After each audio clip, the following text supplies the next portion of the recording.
Okay, I got a little quickie wood dauber story. Where's my coffee?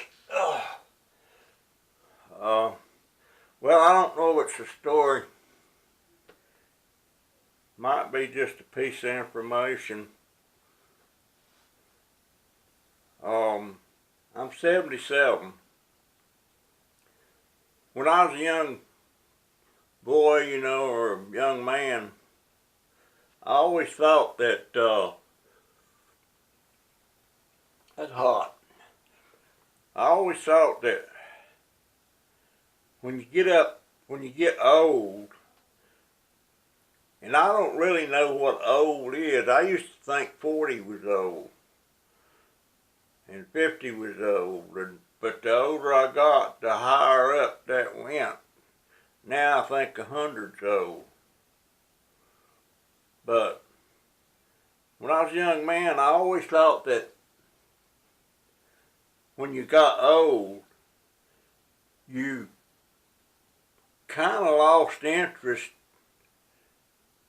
in women. Now, I don't mean specifically like thinking about sex or something like that, but I mean just, you know,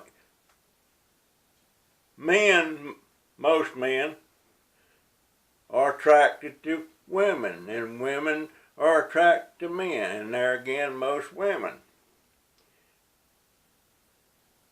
That's the natural order of things. Don't matter if you're married or not, or single or whatever, you're just automatically attracted to some extent. And I always thought that when you got older, that you wasn't attracted no more. It didn't interest you. Certain thoughts didn't cross your mind and stuff. And I'm kind of like this. Happily married men, I can't speak for women, but happily married men should never ever just come out and say, well, the thought never crossed my mind about that woman. I'm a happily married man and the thought never crossed my mind. But to some extent, the thought is there, or you wouldn't be able to say the thought never crossed my mind. Because actually the thought was there. But back to the story. I thought men lost interest, and I thought women lost interest too, you know. And I was wrong. I'm 77 and the interest is still there. Maybe not the ability, but the interest is still there. Well, for sure not the ability, but my interest is still there. I never find women unattractive.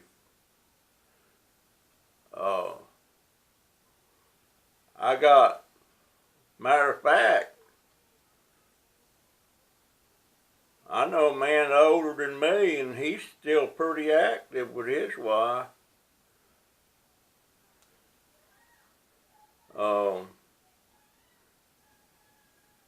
I don't know if you'd ever, if I lived to 100, I don't believe the interest would be gone. I believe you'd still perk up every time a lady walked into the room, especially if you're unattached like I am. Of course, I still feel like I'm attached because I never got no divorce. My wife, she just passed away.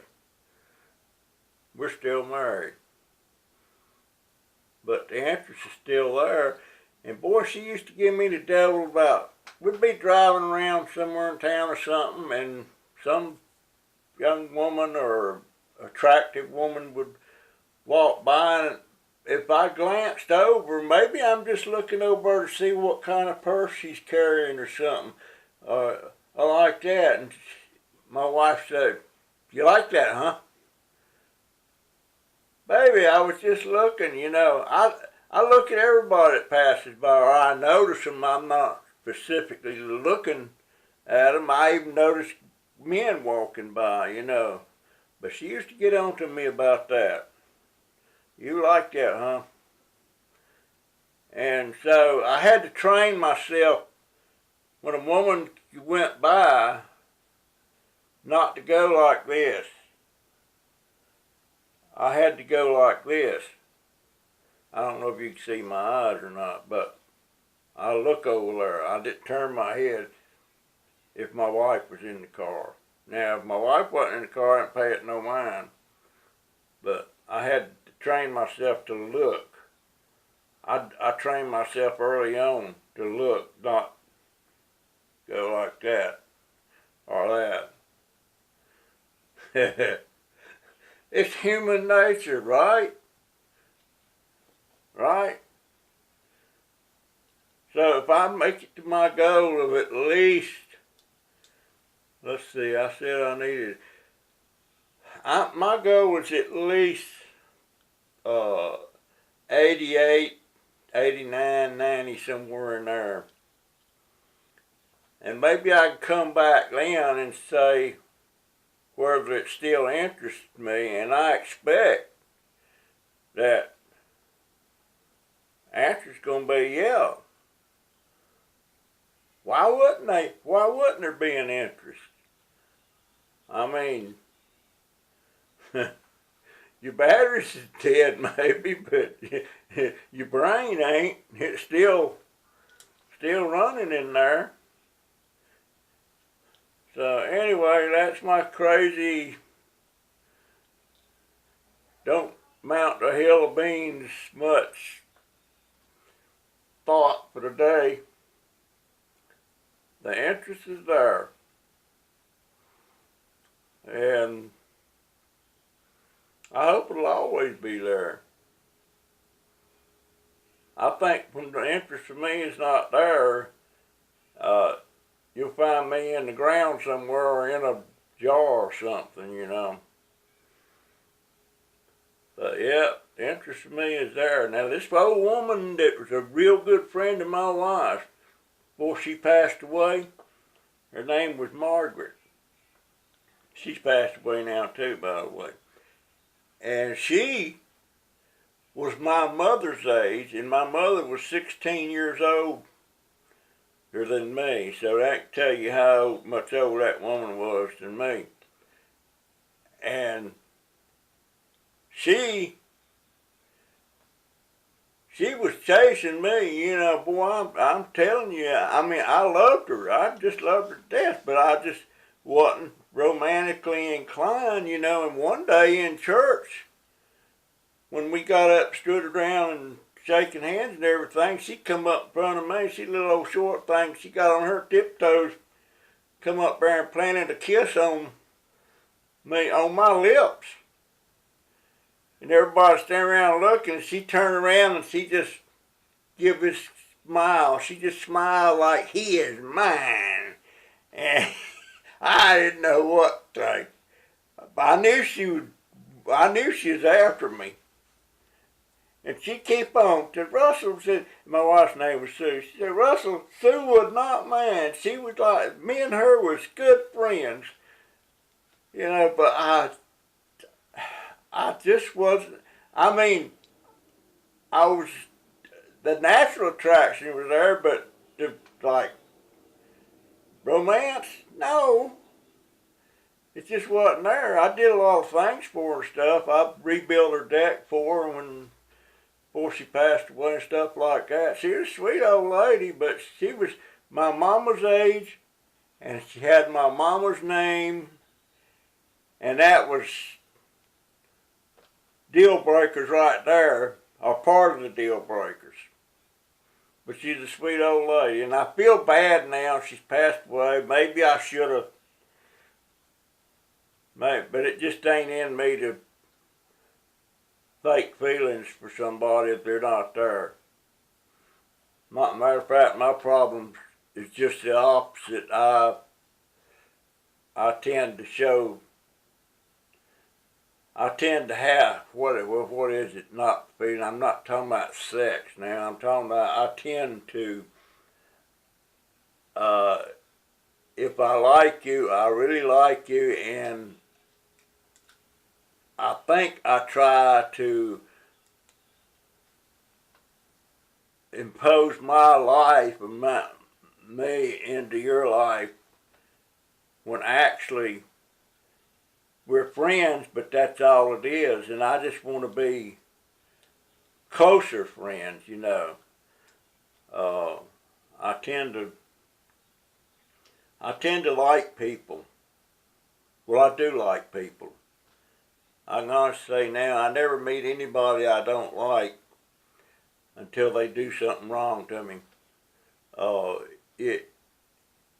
It's, you know, we all want the same kind of things, you know. We want to be comfortable, we want to be happy with people we're with and all that stuff. We all want that.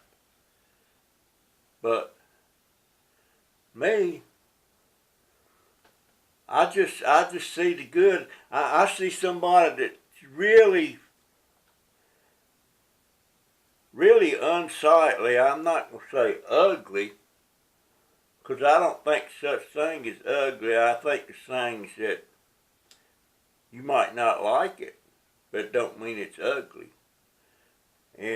But you take the awfulest looking person you ever seen, and sometime or another that was somebody's baby or somebody's wife or somebody's husband or kid, you know, and they all wanted the same thing. So, you know, don't dislike people just because of the way they look or hate them and stuff like that. Now, if they're doing bad things, I can understand disliking and hating. But just walk by somebody on the street and not like them because of the way they look, that ain't right. That ain't right. You need to get your head straight on that. That's just me. I love everybody till I really see something bad in them. But the bad I see is not their appearance.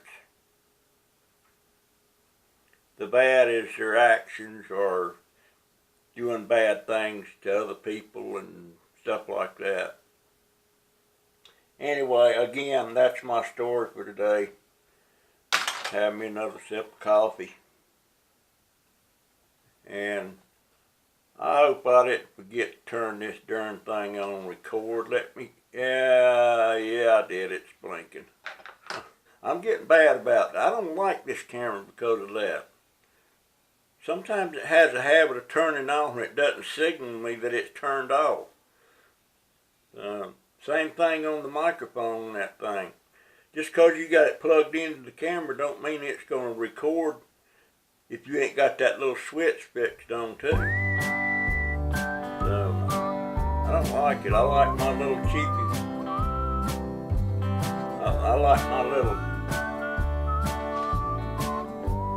I like this little baby right here. But I ain't got no way to strap it to me. Got no way to strap that thing to me.